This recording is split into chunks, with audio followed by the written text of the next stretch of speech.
Oke, selamat datang kembali di pembahasan mendalam kita. Kali ini sumber kita dari buku 4000 Weeks. Lebih tepatnya kita mau gali bab 13. Ada ide yang cukup unik nih. Terapi penerimaan ketidakberartian kosmik. Iya, judulnya aja udah bikin mikir ya. Betul, kedengerannya kan berat gitu. Tapi kita mau coba lihat, gimana sih caranya menerima posisi kita yang, ya, bisa dibilang kecil di alam semesta ini, justru bisa bikin kita lebih bebas. Nah, itu dia. Kita kan seringnya merasa kecil, nggak berdaya di hadapan luasnya kosmos. Tapi gagasan ini nunjukin kalau sadar kita nggak signifikan secara kosmik, itu nggak harus bikin depresi. Oke, Malah sebaliknya, bisa jadi kunci buat fokus ke hal yang benar-benar penting buat Anda. Ya di hidup kita yang cuma sebentar ini. sip, mari kita bedah nih. Terapi penerimaan ketidakberartian kosmik. Istilah ini kan datangnya dari James Hollis ya, seorang psikoterapis Jungian. Tapi kok bisa ya terapi lewat merasa nggak berarti? Agak aneh nggak sih? Ya, memang kedengarannya gitu. Ini sebenarnya nantang banget apa yang disebut psikolog itu bias egosentris. Bias egosentris maksudnya? Ya itu loh, kecenderungan alami kita buat merasa jadi pusat segalanya. Seolah-olah hidup kita yang cuma beberapa ribu minggu ini, wah penting banget gitu dalam sejarah alam semesta. Padahal kan, Padahal ya kita cuma setitik debu ya. bisa dibilang gitu. Terapi ini ngajak kita jujur aja, ngakuin betapa nggak relevannya kita di skema besar kosmos. Ingat aja luasnya waktu dan ruang itu. Kayak yang disinggung filsuf Brian Magee soal misteri keberadaan kita. Mirip kayak kutipan dari kitab pengkhotbah di buku itu ya. Udah kerja keras, pas dilihat lagi rasanya kok sia-sia semua. Tapi ini pertanyaan pentingnya. Kalau kita beneran nerima, kita nggak berarti, apa nggak malah jadi apatis? Jadi kayak, ya udahlah ngapain juga usaha, gimana biar nggak gitu? Nah, itu pertanyaan bagus banget. Pembebasannya itu bukan berarti jadi pasif atau nyerah gitu aja, sama sekali bukan. Terus, Pembebasannya itu datang dari lepasnya beban. Beban ekspektasi yang sering nggak realistis, kayak tekanan harus jadi luar biasa, harus punya tujuan hidup yang agung, atau harus, membuktikan kita tuh layak ada di papan skor kosmik entah apa gitu. oke, jadi bebannya yang hilang ya. Betul.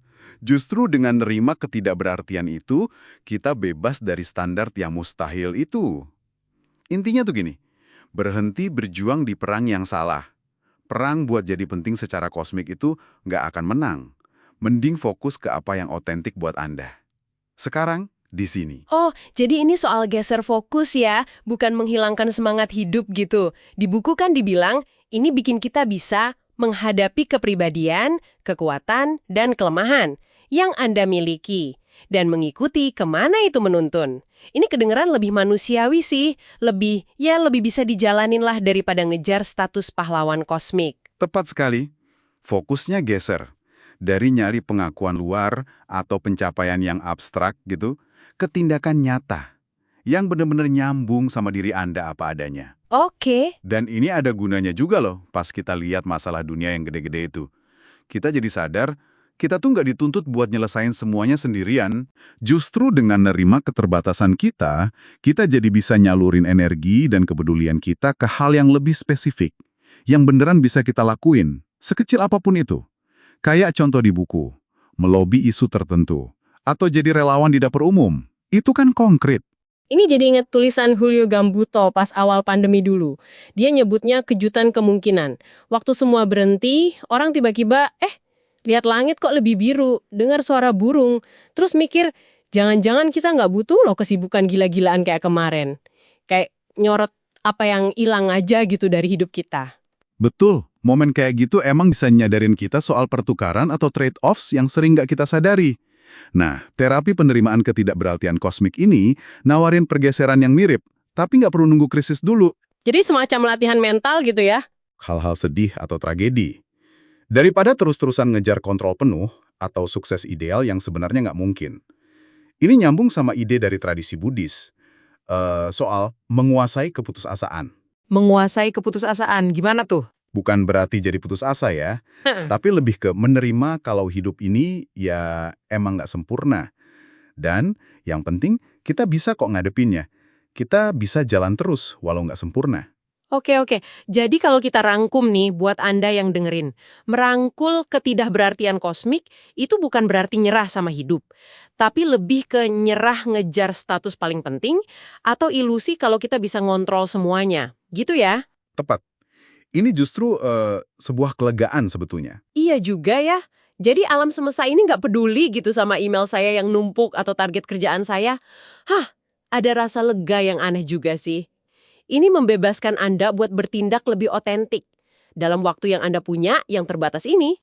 Nah, dan mungkin ini bisa jadi bahan renungan buat Anda bawa pulang.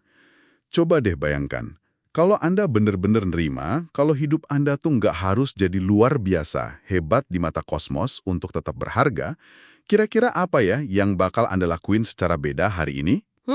Pertanyaan bagus tuh. Gimana melepaskan beban buat jadi penting secara kosmik, itu bisa ngubah cara Anda mandang dan ngejalanin 4.000 minggu Anda. Itu yang mungkin menarik buat direnungkan.